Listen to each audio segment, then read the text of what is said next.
Bonjour, je m'appelle Kawsar Muslima, j'étudie dans la première année collégiale de l'école Al-Masar El-Marifi.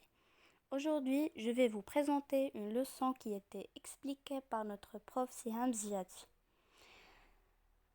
Dans cette leçon, on va voir les deux types de montage qui sont le montage en série et montage en dérivation. Les sortes de montage. On va voir premièrement le montage électrique en série. Expérience. On réalise le montage ci-dessous comporté d'une pile interrupteur qui est fermée et lampe L1, L2 et des fils de connexion.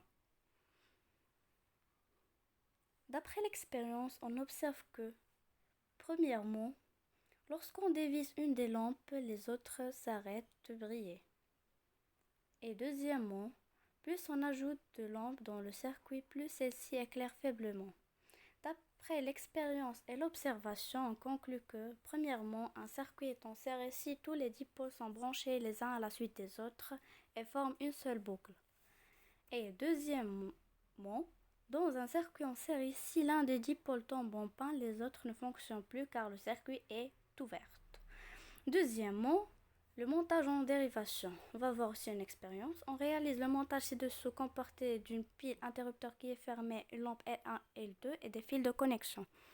D'après ce schéma, on observe que la lampe L1 étant dévissée, le courant continue à circuler dans la boucle contenant la lampe L1 et ces derniers continuent à briller. D'après cette observation et l'expérience, on conclut que premièrement, un circuit électrique en dérivation ou parallèle comporte deux boucles ou plus. Et deuxièmement, si l'un des dipôles tombe en panne, les autres continuent à fonctionner. Ça veut dire que les dipôles fonctionnent indépendamment.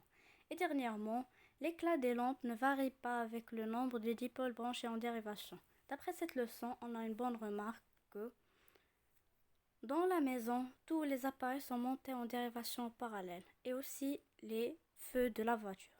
Je vous remercie pour votre attention et à bientôt.